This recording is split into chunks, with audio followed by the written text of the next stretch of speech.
Bismillahirrahmanirrahim. Assalamualaikum warahmatullahi wabarakatuh. Kami dari kelompok 10 yang beranggotakan Lisa Adriani, Alifia Nuraini Nawawusanah, Iza Apriliani Dwi Hanifah. Pada kesempatan kali ini, kami akan mempresentasikan tentang puasa part kedua, yaitu puasa di bulan Ramadan. Yang pertama, puasa di bulan Ramadan. Pengertian puasa. Secara bahasa, puasa adalah menahan. Secara istilah, puasa adalah ibadah kepada Allah Ta'ala yang disertai niat dengan menahan diri dari makan, minum, dan seluruh pembatal puasa sejak terbit fajar kedua sampai terbenam matahari, yang dilakukan oleh orang yang tertentu dengan syarat-syarat yang tertentu. Hukum puasa Ramadan adalah wajib. Hal tersebut terdapat dalam surat Al-Baqarah ayat 183. Waktu puasa bermula dari terbitnya fajar subuh dan berakhir ketika matahari terbenam. Allah Subhanahu wa taala menyatakan dalam surat Al-Baqarah ayat 187. Kedua, keutamaan bulan Ramadan dan amalan di dalamnya. Yang pertama, bulan Al-Quran. Yang kedua, dibuka pintu surga, ditutup pintu neraka. Yang ketiga, syaitan dibelenggu. Yang keempat, tiap malam pada bulan Ramadan ada yang terlepas dari api neraka. Yang kelima, terdapat suatu malam yang lebih baik dari 1000 bulan, yaitu Lailatul Qadar.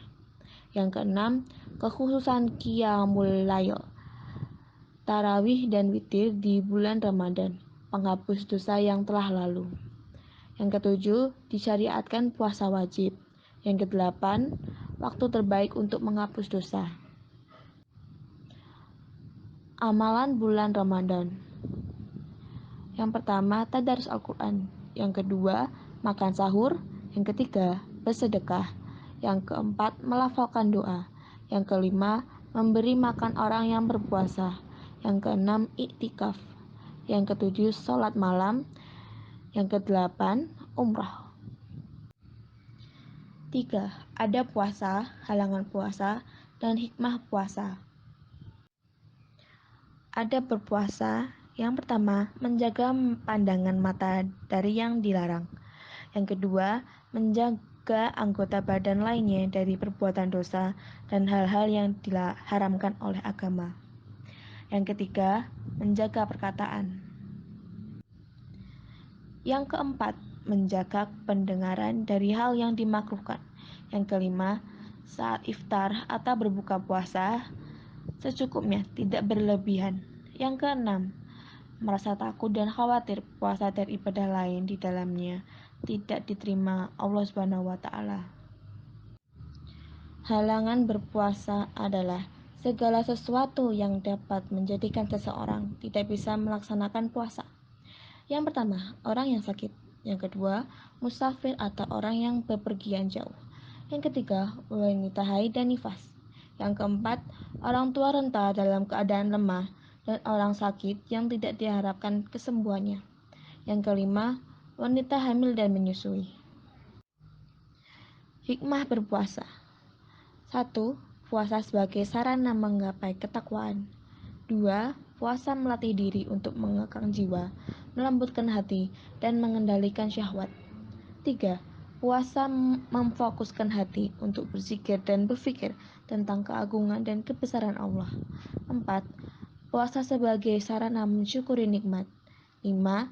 Puasa menjadikan orang semakin memahami besarnya nikmat Allah kepadanya. 6. Puasa memunculkan sifat kasih sayang dan lemah lembut terhadap orang-orang miskin. 7. Puasa menyempitkan jalan peredaran setan dalam darah manusia. 8. Puasa melatih kesabaran dan meraih pahala kesabaran tersebut. 9.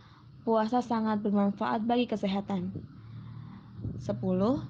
Hikmah puasa terbesar adalah penghambaan kepada Allah Subhanahu wa taala dan peneladanan kepada Rasulullah Shallallahu alaihi wasallam. 4. Ancaman bagi orang yang tidak berpuasa. Puasa adalah rukun Islam, maka tidak dibolehkan bagi seorang muslim yang balik, berakal, dan kena tanggung jawab syariat meninggalkan puasa Ramadan tanpa uzur atau alasan yang dibenarkan, seperti bepergian, sakit, dan lain sebagainya. Dan barang siapa yang meninggalkannya meskipun hanya 1 hari tanpa uzur, maka dia telah melakukan salah satu dosa besar dan dirinya terancam oleh kemurkaan Allah dan siksanya. Dia wajib bertaubat dengan penuh kejujuran, yaitu taubat nasuha. Dia juga wajib mengganti puasa yang ditinggalkannya. Ancaman bagi orang yang tidak berpuasa tanpa uzur yaitu: yang pertama, dosa yang lebih besar daripada gunung. Yang kedua, dimasukkan ke dalam neraka dengan siksaan tak terbayangkan. Yang ketiga, merupakan orang yang munafik dan sangat diragukan keislamannya. Yang keempat, meninggalkan puasa lebih berdosa daripada berzina. 5. Hukum orang yang mati yang punya hutang puasa. Mazhab Malik berpendapat bahwa walinya tidak wajib menggantinya. Namun jika mayit sebelumnya berwasiat untuk menggantikan puasanya, maka wali wajib mengganti puasa tersebut. Lalu untuk mazhab Syafi'i berpendapat bahwa ahli waris tidak wajib untuk mengqadha puasa jika mayit tersebut uzur dan terlambat membayar dalam waktu yang cukup lama sampai ia meninggal. Atau membayar fidyah jika mayit bisa mengqadhanya tetapi ia meninggal dunia sebelum mengqadhanya. 6. Penetapan bulan Ramadan. Kementerian Agama melalui Badan Hisab dan Ruqyah atau BHR menggunakan metode Imkan al-Ru'yah.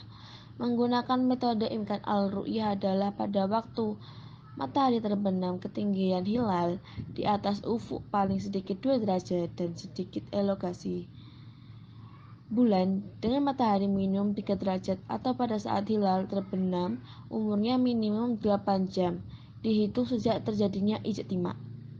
Kemenak menggunakan ruqyah sebagai dasar dan Imkan al-Ru'yah sebagai penerima dan penolak laporan saksian hilal. Ruqyah adalah aktivitas pengamatan visibilitas hilal saat matahari terbenam menjelang awal bulan pada kalender Hijriah. Kemenak berpedoman pada matlah wilayah al-hukm bahwa keberhasilan ruqyah yang telah ditetapkan di suatu daerah lalu diberlakukan di seluruh Indonesia. Demikian isi presentasi kami kali ini. Semoga apa yang kami sampaikan dapat bermanfaat bagi kita semua. Jika ada kekurangan atau kesalahan, mohon dimaafkan. Lalu selanjutnya untuk sesi tanya jawab akan dilanjutkan di grup WA. Terima kasih. Wassalamualaikum warahmatullahi wabarakatuh.